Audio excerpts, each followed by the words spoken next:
Yan po, lumawang na yung kalsada ni tatay. Yung di makapasok na 4 wheels. Ngayon, kahit truck pwede na. Yan po yung barangay road. Lakarin po natin para makita nyo. Ma'am sir. Makukuha nga natin yung tudaw. Ating mga problema natin nyo. Siminto ah. Nakagatang galing jay. Jay?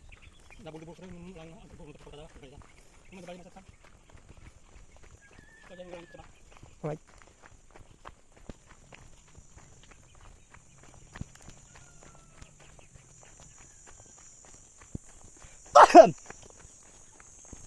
Ni pingay, pinatay daw di katoy nay. Sayang. Pagalala datan mo may bitong.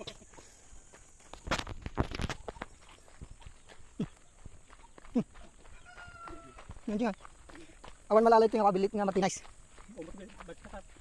Awan. Goy, gumatang ka mo. Pingay.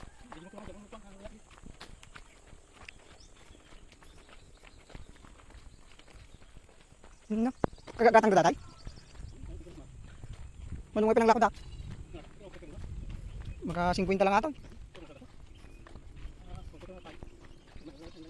Pintas niya. Pumudot lang piraw.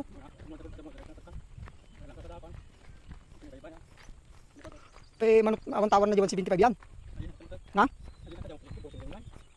Unang marigatan tayo manan. Di pinay kwata 150. Ano mas ha? Ano da mas porsyento nga magatang ni madam. Kasi lang mo di ay. Yan ang idagaman na wala waksan. Ha? Ayay. So tayo, so gitu. Ha? Di tayo. Yan, umpisa na po ng lupa yan.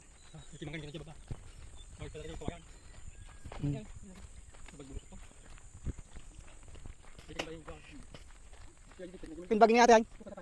Sudah nakagatang? Ha? Sudah? Ay.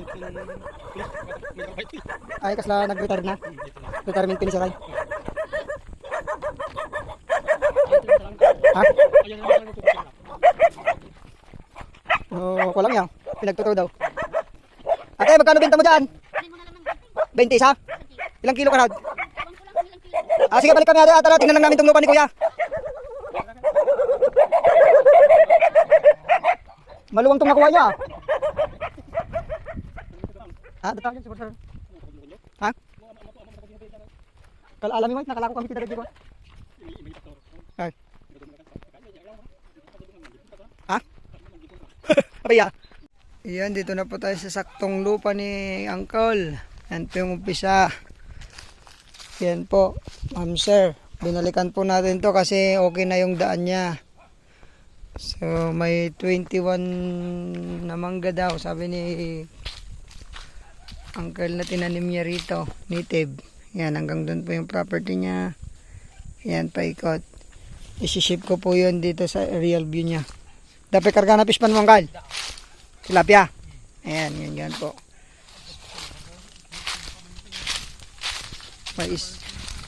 May isang fish pan po ito. Tapos mangga. May gemelina. May mga bayabas. Ayan. Ang ganda po itong gawing bakasyonan.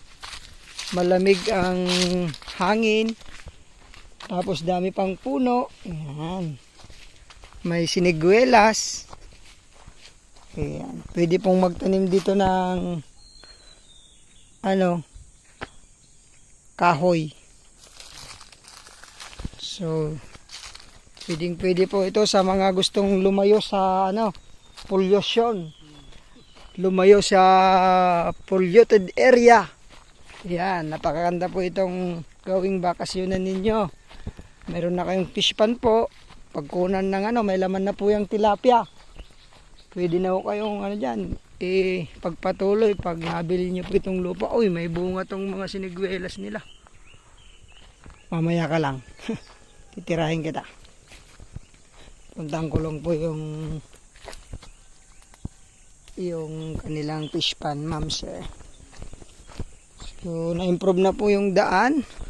From Teplex po ito ay mga 10 minutes. Dito ka na po. hanggang Manila 2 hours and 10 minutes hanggang 15 pag ano, medyo sa takbo. Ayan, ito po yung fish pond. Titled property po ito, pangalan po ng seller natin. Updated tax. May plano na rin siya. Ayan. Ayan po yung fish pond natin. May laman daw po yan, sabi ni Kuya. Ayan, papaliparan po natin ng drone to, ma'am sir, para makita po ninyo yung malapit po sa ano po ito. Sa, ayan po. Pwedeng gawing swimming pool. Pero may malapit po na resort dito. Makikita nyo po yung mamaya sa ating aerial view. Yan. Tara ho. Bayan po ng Balungaw. 1.5 hectares mahigit. Seller name. Yun, 175 per square meter. Kayo na lang ho tumawad sa seller natin. Any-deal naman po kami. Sagot niya po ang capital gain tax. Ayan, abilisan po. Direct po tayo sa seller. Kakausap ko na lang po siya sa inyo kung ano, kung bawat mga sagot po niya po ang iba. Ayan na. Oh, daming bungang gala. Salamat po. God bless po sa ating lahat. Nasa patuloy kami. Ayan, binigyan pa tayo ng bunga ng galaw. Daming bunga ng kanyang sinigwelas. Ayan, bye-bye po.